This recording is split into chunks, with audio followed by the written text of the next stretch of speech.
el odio profundo y absoluto al vagabundo concepto de ciencias humanas, las necesidades que no son tan necesarias, la necesidad mínima de un cuarto pequeño, de uno con una mesa y una silla, las cosas, el librito de poemas que escribí que me robaron con todo y maleta, el desapego de todo, la obsesión del hombre, o de un hombre, de mí, de yo, la incomodidad, gente, mundos posibles, infinidad de mundos posibles, mundos imposibles, una incomodidad hacia esos mundos que no son mi mundo posible. Solo tengo ganas de oscuridad o de luz ligera color tigre, música delicada color tigre, algo de frío bien controlado y ya. Pensar en no pensar, pensar en lo que han hecho con mi mundo imposible, con mi país, con mi gente.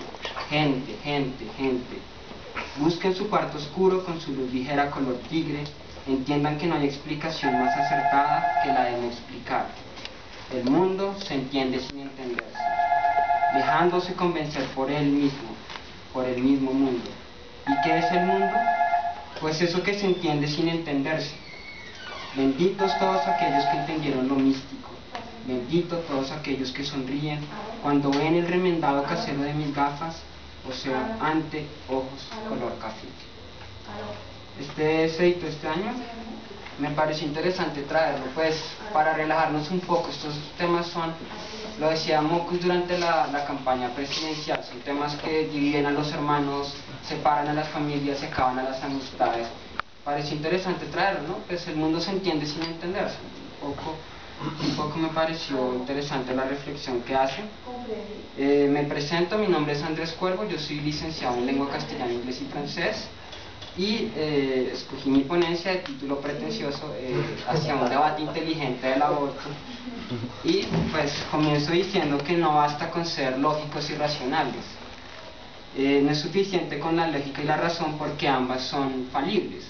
Cuando vemos una obra de arte de Fernando Botero, nadie va a decir, oh, estoy teniendo una experiencia estética a través del proceso de aiestesis, porque mis sentidos me posibilitan a eso. Nadie habla así, no dice es bonito eso y es válido, decir que es bonito eso es válido. Cuando alguien se enamora no dice, me enamoré, tengo una explosión de dimetiltritoxina en el lóbulo occipital porque las endorfinas modifican los procesos bioquímicos interiormente. Nadie habla así, ¿no? Entonces, lo intuitivo tiene un valor, el ser humano es intuitivo y visceral, y eso es válido, y no lo podemos poner a un lado del debate. Por eso existe el método científico, porque la lógica y la razón por sí solas no son suficientes. El método científico basado en la recopilación sistemática de datos y su análisis subjetivo, pero tampoco es suficiente con el método científico. Imaginemos entonces que salimos con nuestra libreta a observar objetivamente y sistemáticamente el clima y tomamos apuntes, 3 años tomando apuntes o 200 años tomando apuntes. ¿Cuál es el resultado después de 200 años tomando apuntes? Que alguien puede llegar a hacer la siguiente correlación. Aparte de tener muchos datos, puede hacer la siguiente correlación que es perfecta. Si yo manejo en un lado la temperatura promedio del planeta en el eje vertical y en el eje horizontal manejo el número aproximado de piratas, yo puedo decir que desde el año 1800 a menor número de piratas, mayor calentamiento global. La correlación es perfecta, el número de piratas y el calentamiento global es una relación perfecta. Yo puedo decir, no, pues yo observé que antes de la lluvia siempre hay frío, por ende el frío causa la lluvia. Entonces, el método científico tampoco es suficiente. Fernando Vallejo decía... Pero disculpe, o sea, eso no quiere... Qué pena pero es que no he terminado.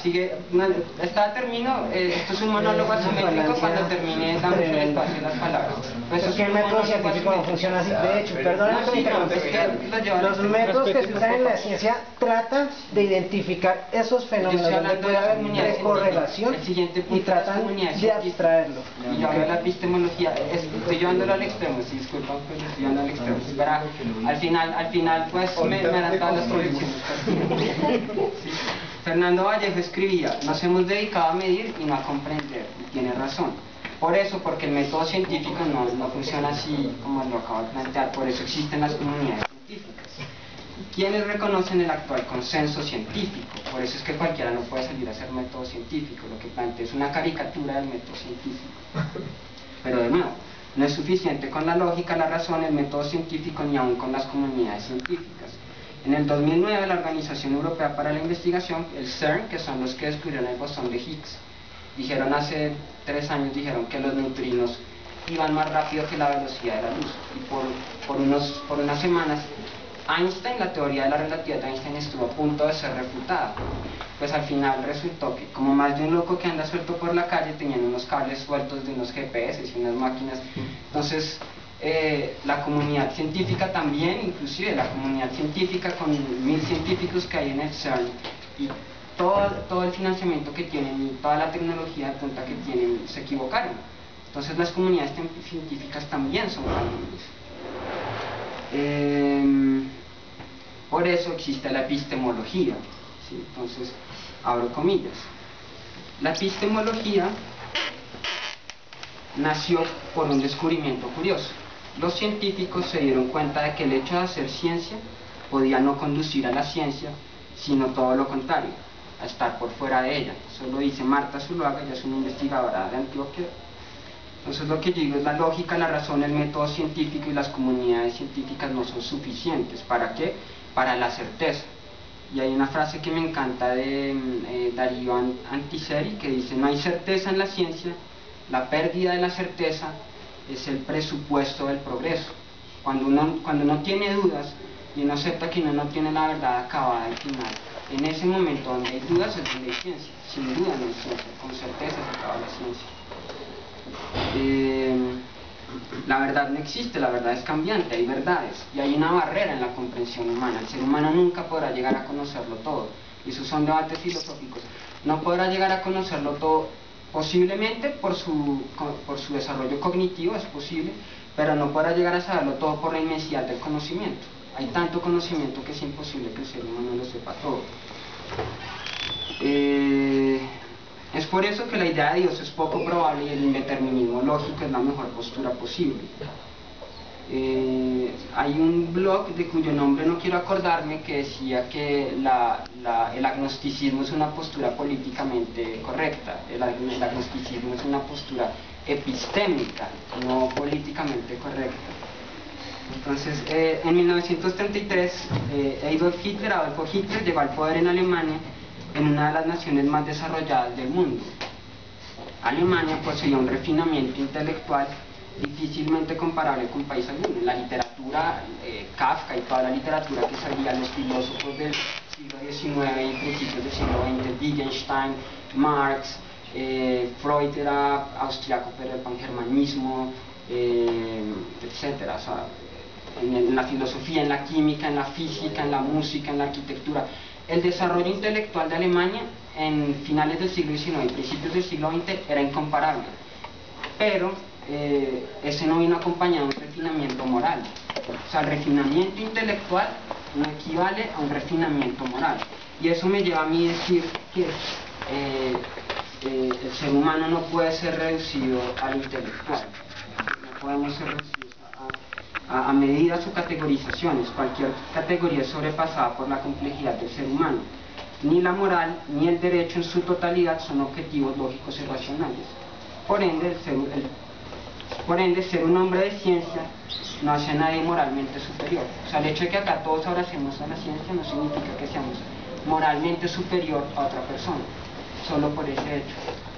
Ahora, ¿cómo se relaciona esto con el tema del aborto? Entonces tengo premio.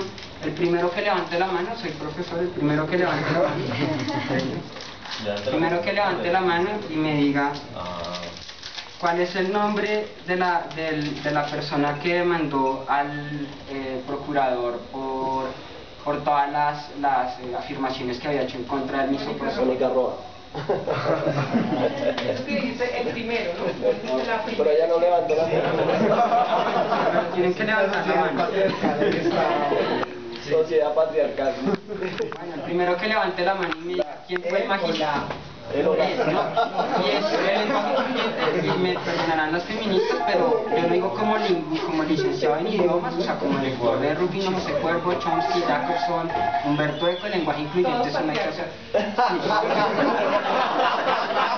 El lenguaje incluyente es una cosa que no tiene, desde la lingüística, o sea, desde las ciencias del lenguaje, no tiene sentido.